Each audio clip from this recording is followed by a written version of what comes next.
Halo, saya Gede dari Online D7. Nah, pada video kali ini saya akan menjawab sebuah pertanyaan yang udah masuk ke Instagram dan YouTube. Ini sebenarnya banyak banget ditanyain. Jadi pertanyaannya simpel banget. Kenapa sih banyak banget orang di Indonesia yang kejebak investasi yang pada akhirnya malah tipu-tipu kayak gitu loh. Jadi kayak investasi yang apa namanya yang bodong lah ya, pada bahasa simpelnya banyak yang ketipu investasi bodong. Kenapa ya? Jadi gini, pertama kita harus paham dulu apa itu investasi bodong. Karena yang namanya investasi, kalaupun investasi pada akhirnya fail, belum tentu itu bodong. Jadi gini, misalnya Anda diajak investasi oleh seorang teman gitu ya. Investasinya simple. Kayak, ayo kita buka restoran yuk. Modal misalnya berlima nih modal. Masing-masing modal 10 juta. Jadi modalnya kan 50 juta. Lalu kemudian restorannya fail, nggak jalan. Itu bodong nggak? Ya belum, ya nggak bodong gitu loh. Karena kita lihat, karena gini, gimana sih cara membedakan bodong atau enggak? Bodong atau enggak, kita harus lihat. Kalau sebuah investasi pada akhirnya memang sudah diset untuk fail, artinya bodong. Simple banget. Maksudnya set untuk fail tuh gimana? Jadi gini, kita sebagai investor tuh harus smart, harus cerdas. Cerdas dalam arti kita harus ngelihat ini investasinya make sense atau enggak. Make sense tuh banyak banget ya pengertiannya, tergantung dari kecerdasan kita sebenarnya. Contohnya gini, kalau kayak contoh yang tadi. Contoh yang tadi adalah buka restoran ya. Kita lihat restorannya ada atau enggak. Make sense nggak dengan 50 juta buka restoran? Karena kalau mau buka restoran biasanya nih sewa tempat, interiornya, karyawannya, bahan bakunya, pemasarannya nutup nggak dengan 50 juta. Kalau misalnya nih kita modal 50 juta doang, ternyata untuk sewa tempatnya aja 100 juta. Nah ya udah, gimana caranya 50 juta nggak akan cukup. Itu artinya apa? Investasinya memang sudah dari awal memang sudah digariskan untuk nggak jalan. Yang ada nanti kita malah udah nyetor 50 juta hilang ya kayak gitu. Tapi kalau misalnya kita hitung-hitungan nih, sewa tempatnya 10 juta misalnya. Lalu kemudian untuk interiornya 10 juta. Lalu kemudian untuk gaji karyawannya misalnya 2 orang itu adalah 2 juta gitu ya, 2 juta untuk 2 orang. Jadi 1 juta per orang per bulan contohnya aja. Itu jadi bisa tahan selama 2,5 bulan kayak gitu ya. Apa sorry, bisa tahan selama 5 bulan untuk gaji pegawainya 2 orang tadi. Lalu kemudian untuk bahan bakunya 10 juta lagi. Lalu kemudian untuk apa namanya?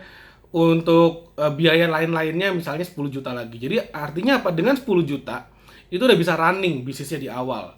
Sekali lagi ya, tempatnya 10 juta, lalu kemudian untuk interiornya 10 juta, untuk gaji pegawainya 2 juta per bulan. Jadi bisa tahan selama 5 bulan nih gaji pegawai. Untuk bahan baku awalnya, untuk biaya lain-lainnya. Jadi dengan cara kita ngitung kayak gitu, kita udah bisa tahu. Oke, 50 juta make sense nih. Udah kita berlima modalin masing-masing 10 juta, kita lihat jalan atau enggak. Kalau misalnya di akhir bulan kelima ternyata bisnisnya nggak jalan, nggak ada omset masuk, nggak kuat ngemodalin lagi, bisa tutup, ya udah fail, uang Anda hilang, 10 juta Anda hilang. Tapi itu adalah resiko investasi, resiko bisnis seperti itu. Jadi resiko dalam arti ya udah memang bisnisnya ada dan memang fail gitu loh. Ya udah, itu artinya bukan bodong gitu ya. Tapi kalau misalnya dari awal udah nggak masuk akal, dijanjikan profitnya juga gede banget, dan bener-bener kayak pernah ada nggak sih restoran yang misalnya yang mendatangkan profitnya misalnya 300% sebulan gitu. Kalau misalnya dijanjikan seperti itu dengan cara yang tidak masuk akal juga, nggak punya pengalaman dalam bidang restoran, ya Anda harus siap-siap. Anda harus siap-siap bahwa ini adalah sebuah investasi yang nggak benar kayak gitu loh. Dan sekarang pertanyaannya balik lagi, kenapa kok di Indonesia banyak banget ya yang mereka bukannya ketipu, tapi malah sebenarnya mereka ingin ditipu oleh investasi bodong. Kenapa saya mengatakan ingin ditipu? Karena orang Indonesia kebanyakan ya, mungkin Anda iya, mungkin Anda enggak gitu ya. Tapi kalaupun Anda iya, mudah-mudahan setelah nonton video ini Anda terbuka matanya gitu ya. Banyak orang yang saya tahu, bahkan pengguna robot trading autopilot juga, saya banyak melihat mereka ingin mendapatkan satu imbal hasil atau return on investment yang sangat besar dengan modal yang sangat kecil dalam tempo yang sesingkat-singkatnya.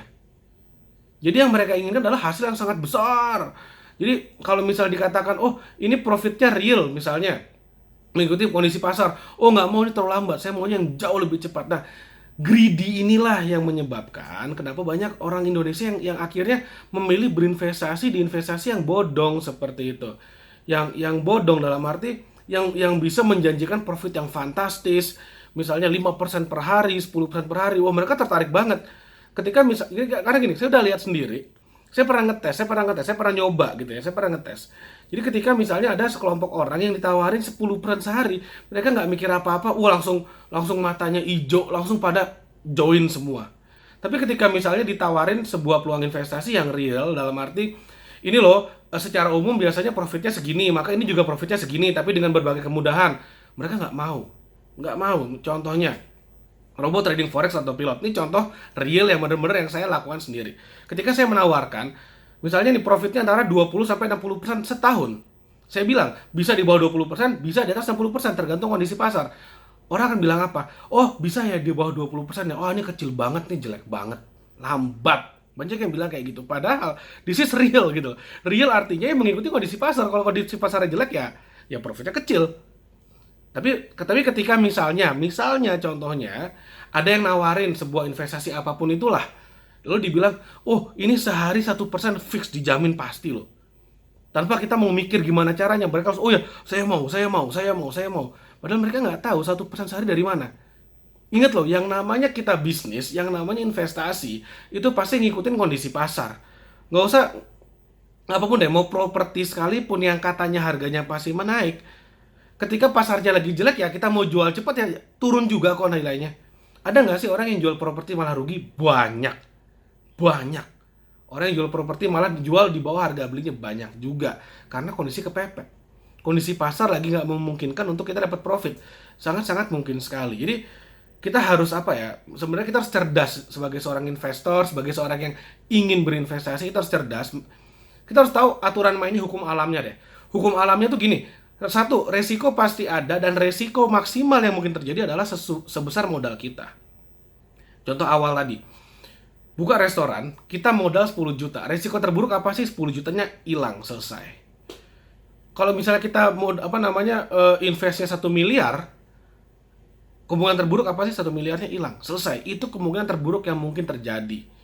Lah, tapi ada kok Pak, orang yang investnya 10 juta tapi pada saat rugi rumahnya hilang gitu.